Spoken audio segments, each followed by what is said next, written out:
जय Hind my dear student. आज हम बात करेंगे क्लास 10th के इंग्लिश पेपर की। इस वीडियो में हम दो बातें बताएंगे कि सबसे पहले कल एग्जाम के लिए महत्वपूर्ण प्रश्न कौन से हैं, दूसरी बात है कि आखिर एग्जाम का पैटर्न कैसा रहेगा। That's very important. तो बच्चों बने रहिए और वीडियो को लास्ट तक देखें। और वीडियो देखने से अगले कुछ नहीं होगा, आपको पूरा सुनना भी है कि आखिर में जो लिखा है उसके बारे में आपको क्या डायरेक्शन देता हूं। चलिए बच्चों, तो कंटिन्यू करते हैं हम। देखिए बच्चों, पहला जो क्वेश्चन होगा सेक्शन ए का, वो क्या होगा बच्चों? Read the following passage and answer the question given below. तो बच्चों एक पैसेज दिया गया है, क्या दिया गया बच्चों? पैसेज दिया गया है। पैसेज का मतलब होता है बच्चों हिंदी में गद्यांश। क्या होता है? गद्यांश। तो बच्चों इसको पढ़ के आपको नीचे आंसर करना है। अब देखो बच्चों, पैसेज करने के लिए आपको इंग्लिश की समझ होना जरूरी है, लेकिन कुछ बच्चों की इंग्लिश अच्छी होती है, कुछ की अच्छी इंग्लिश नहीं होती है। ऐसे में बच्चों प्रश्न खड़ा रहता है कि आखिर हम पेपर को कैसे सोल्व करें। तो जो बच्चे समझदार हैं वो पैसेज पढ़ने के बाद आंसर टिक कर सकते हैं, लेकिन जो बच्चे समझदार नहीं भी हैं, जिनको इंग्लिश नहीं आती है, तो इवन वो ऑब्जेक्टिव आना है। जैसे कि दिया हुआ पहले का कि silence seems to be the essence of. अब इसमें चार ऑप्शन दिए, first, second, third and fourth. तो बच्चों जिनको आंसर इसका पता है वो राइट आंसर टिक करेंगे, लेकिन ऐसे बच्चे जिनको इंग्लिश नहीं आती है, जिनको इंग्लिश की हिंदी समझ नहीं आती है, ऐसे बच्चे चार में से एक ऑप्शन एग्जाम में जरूर करके आए। खाली छोड़ने से कुछ नहीं होगा, तुक्का भी तो सही लग सकता है ना। तो बच्चों आपको करना है पहला फॉर्मूला। दूसरा फॉर्मूला है कि आप देख लें बेटा इन जैसे वर्ड क्या मैच कर रहे नहीं कर रहे। ये भी एक तरीका होता है जब हमें इंग्लिश नहीं आती है। आगे बच्चों बढ़ेंगे हम। सेकंड जो है B option, for the listener silence can. इसमें भी चार ऑप्शन दिए, चार में से आपका एक आंसर तो सही बनता है। तो आपको इस तरीके से पेपर को बच्चों डील करना है। तो बच्चों ऑप्शन सी है कि अकॉर्डिंग टू द ऑथर, मतलब लेखक के अनुसार साइलेंस कैन बिल्ड अप। अब इसमें चार ऑप्शन है, तो बच्चों चार में से इसमें भी एक ऑप्शन आपका करेक्ट है। The adjective form of the word silence is. इसमें भी चार ऑप्शन है। तो बच्चों कल भी आपको कैसे चार ऑप्शन एग्जाम में देखने को मिलेंगे। तो ये वाली हम बात करें, which of the following is the synonym of the gauge. तो सिनोनिम का मतलब होता है बच्चों पर्यायवाची। क्या होता है बच्चों? पर्यायवाची। इसे हम सिमिलर वर्ड ही बोलते हैं। तो ऐसा पूछा जाएगा आपसे। तो कुल मिलाकर जो आपके पांच यहाँ से ऑप्शन है, पांच या छह ऑप्शन है, इनमें से बच्चों आपको जिस बच्चों की इंग्लिश आती है उसको भी करना है और जिसको नहीं आती उसको भी करना है। कॉपी खाली छोड़ना सॉल्यूशन नहीं है। बच्चों अब हम जाएंगे सेकंड क्वेश्चन पे, और जैसे ही बच्चों हम सेकंड क्वेश्चन पर जाएंगे तो क्या आएगा आपके एग्जाम में बच्चों? Read the following. क्या लगा बच्चों? Read the following passage. इस गद्यांश को पढ़िए and answer the questions given below, और नीचे दिए गए प्रश्नों को उत्तर दीजिए। It is an admitted fact that union और कोऑपरेशन इज स्ट्रेंथ।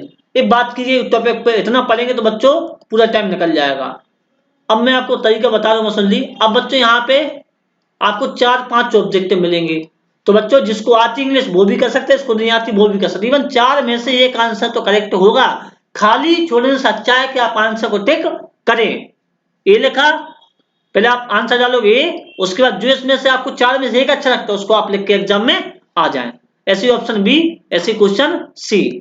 इस हिसाब से बच्चों आपको पेपर को डील करना है, खाली क्वेश्चन नहीं छोड़ना है। यदि आप लिखेंगे एग्जाम में तो आपको मार्क्स मिलेंगे। बच्चों यहाँ भी आपको ई ऑप्शन तक है, 5 नंबर आपको यहाँ मिलेंगे। वैसे तो आप परीक्षा बुद्ध के कर लेंगे तो फंस जाएंगे, नहीं फंसे तब भी आपको छोड़ के नहीं आना है। बच्चों अब होगा आपका section C start, read the passage and make notes. ये सबसे इजी क्वेश्चन होता है बच्चों। On it and also given a suitable title. बच्चों ये आपके 4 मार्क्स हैं। नोट्स का मतलब होता है बच्चों एक पैसेज दिया गया नीचे, इस पैसेज में से आपको छोटे छोटे पॉइंट छाट के लगभग 4 से 5 पॉइंट आपको लिखना है। कॉपी की जो आपकी एग्जाम कॉपी होती है बच्चों, पूरी लाइन नहीं बनना है आपको, यहाँ की बड़ी लाइन है, या तो आप छोटा ले लें। Pollution is the following environment. Pollution क्या है? एनवायरमेंट में है, एक पॉइंट हो गया। ऐसे आपको 4 से 5 पॉइंट उठाना है छोटे छोटे। अगर छोटे पॉइंट नहीं मिलते हैं तो बड़ी पॉइंट को बीच में से बच्चों आप कट कर सकते हैं। फिर बच्चों इसमें दूसरी बात पूछेंगे टाइटल। टाइटल का मतलब होता है बच्चों हिंदी में शीर्षक। आखिर आप इस गद्यांश से क्या समझते हैं, दैट्स वेरी इंपॉर्टेंट, वही आपको लिखना है। और मोस्टली टाइटल ये होता है किस टॉपिक के बारे में बात की जा रही। यदि मान लीजिए प्रेजेंट को हम देखें कि यूक्रेन एंड रसिया, दो यहाँ पे देशों में वॉर चल रही, लड़ाई चल रही है। अगर कोई पैसेज है जो यूक्रेन रसिया के बारे में है तो उसका टॉपिक हो गया यूक्रेन रसिया वॉर। अगर कोई बात टेररिज्म के बारे में, आतंकवाद के बारे में, तो उसका टाइटल हो जाएगा टेररिज्म।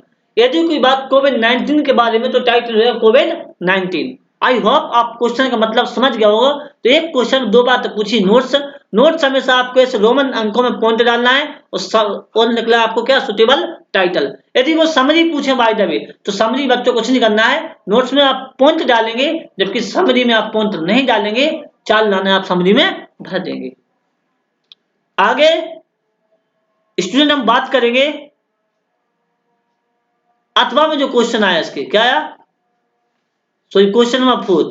अब क्वेश्चन नंबर 4 बच्चों आएगा आपका application letters. You are Arun Tripathi reading in 10th। एक अरुण त्रिपाठी 10वीं क्लास का छात्र है, government high school Rewa.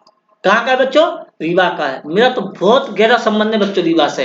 Right an application to the principal, write an application to the principal of your school requesting him to issue transfer certificate. क्या बोला बच्चों ने, transfer certificate. इसका बच्चों एक दूसरा नाम भी होता है SLC, स्कूल लिविंग सर्टिफिकेट, जिसे हिंदी में बोलते हैं बच्चों हम स्थानांतरण प्रमाण पत्र।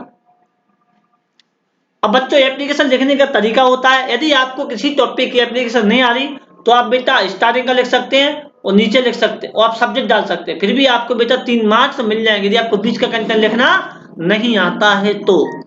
आगे बच्चों अथवा में जो क्वेश्चन आया, you are Rakesh Mishra write a letter your friend Manish inviting him to attend your younger brother birthday party. आपके यंगर ब्रदर के बर्थडे पार्टी में आपको आपके फ्रेंड मनीष को इनवाइट करना है, उसके लिए बच्चों एक लेटर लिखना है। लेटर 2 टाइप के होते हैं, एक होता है बच्चों फॉर्मल और एक होता है बच्चों इनफॉर्मल। आगे बच्चों क्वेश्चन नंबर 5 है, कल आपको इसी प्रकार का बेटा पेपर का पैटर्न भी मिलेगा। अब लिखा है राइट एन ऐसे, राइट एन ऐसे। ऐसे का मतलब होता है बच्चों निबंध। क्वेश्चन नंबर 5 मिलेगा आपको ऐसे का, जो बच्चों आपको दे 5 अंक। कई बच्चे बच्चों क्या कहते हैं, पहले आता था 10 अंक का ऐसे, तो 1 घंटा बिंदास ऐसे में देते हैं। आपको ऐसी गलती कदापि नहीं करना है। ये 5 अंक का है तो उसी हिसाब से आपको टाइम देना है। Importance of games and sports, wonder of science, my hobby, the digital India movement। तो बच्चों ये वाला ऐसे तो आना ही है, वंडर ऑफ साइंस। दूसरा आएगा बच्चों कोविड-19 पर रिपोर्ट आएगी। तो बच्चों आपको ऐसे प्रश्न तैयार करना है। आई होप आप पैटर्न को समझ रहे होंगे, बस वीडियो को आप अंत तक जरूर देखें और साथ में बच्चों वीडियो को शेयर करते रहे, तभी तो हम आपके लिए भविष्य में अच्छे से और कार्य कर पाएंगे। अब बच्चों जो अथवा में क्वेश्चन आएगा वो आएगा आपका right an article a paragraph on any of the following topic in about 150 word. ये 4 बच्चों टॉपिक दिए गए जिन पर आपको पैराग्राफ लिखना है। आगे बच्चों हम क्वेश्चन नंबर 6 पे आएंगे। जैसे बच्चों हम क्वेश्चन नंबर 6 पे आएंगे तो आपको क्या लगा, वन द बेसिस, क्या लगा बच्चों, one the basis of picture. इस फोटो के आधार पर, इस चित्र के आधार पर right a short paragraph about the importance of saving tree. पेड़ को बचाओ, क्या बच्चा, पेड़ को बचाओ। सेव ट्री सेव लाइफ, पेड़ रहेगा तो हम रहेंगे। आपको सभी जानते हैं कि पेड़ हमें देते हैं ऑक्सीजन और हम देते हैं उनको CO2। आगे बच्चों हम बात करेंगे क्वेश्चन नंबर बच्चों 7 मिलेगा। क्वेश्चन नंबर 7 को बच्चों बोलते हैं हम सेक्शन सी। सेक्शन सी का मतलब होता है ग्रामर। क्या होता है बच्चों, grammar. Fill in the blanks choosing the correct alternative given in the brackets. बच्चों ब्रैकेट में आपको यहाँ पे आंसर दिए रहेंगे। ये वो वाले बच्चे भी कर सकते हैं जिनको कुछ नहीं आता, 2 या 3 ऑप्शन दिए रहेंगे, 2 या 3 में से आपको ओनली एक आंसर यहाँ पे लिखना है। अगर आपको आंसर करेक्ट पता है तो अच्छी बात है, नहीं पता है तो क्वेश्चन छोड़ के नहीं आना है। 1, 2, 3 ऑप्शन में से एक आंसर आपको यहाँ पे लिखना है। क्वेश्चन 7 है तो बीच में डालेंगे आंसर 7, यहाँ पे लेंगे फर्स्ट का आंसर क्या है, डू डज या डिड। तो हमें पता सी है, सी इज अ सिंगुलर सब्जेक्ट तो डज आएगा। क्या आएगा बच्चों, डज आएगा या डू आएगा, आपको जो सही लगे। कहने का मतलब ये है तो सी यहाँ पे आएगा does, she does her homework daily, या मान लो डू है तो सी डू, या मान लो डेड है तो सी डेड। तो तीन में से एक आंसर आप लगना, हमने बोल दिया का आंसर डज है तो डज आ गया। Second answer Mohan died malaria, Mohan किससे मर गया? मलेरिया से। तो ऑफ होता है, फ्रॉम होता है, फॉर होता है। तो मोहन डाइड फॉर मलेरिया, या मोहन डाइड फ्रॉम मलेरिया, या मोहन डाइड ऑफ मलेरिया। तीन में से जो आंसर करेक्ट है, जिसको पता है वो ठीक है, इसको नहीं पता वो भी तीन में से एक आंसर लिख। जैसे मान लो हम लिख दिया फ्रॉम, तो क्या हो गया फ्रॉम, या लिख दिया फोर। तो कहने का मतलब ये बच्चों आपको आंसर खाली छोड़ के नहीं आना है। थर्ड दिया, ऐसे बच्चों नीचे फोर्थ दिया और नीचे फिफ्थ दिया। आई होप समझ गए होंगे। 6 आएंगे, कितने आएंगे? 6। Question number 7। अब मेरे पास बच्चों क्वेश्चन नंबर 8 स्टार्ट होगा। Do is directed, do is direct का मतलब होगा बच्चों जैसा हमने कहा हो वैसा करो, जैसा कहा गया हो वैसा करो। I do my homework change into negative, negative में बच्चों अक्सर नोट लगाते हैं, छोड़ के नहीं आना है। Children read books change the voice.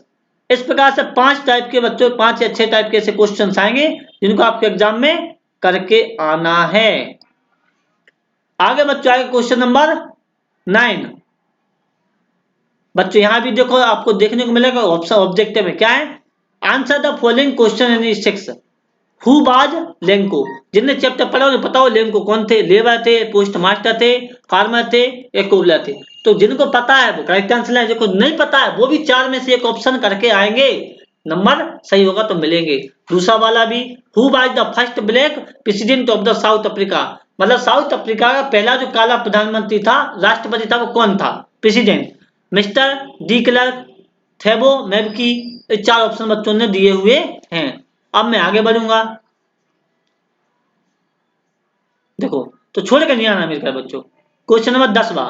अब बच्चों 10th जो ऐसे ही आया, read the following extract from the prose and answer the question below.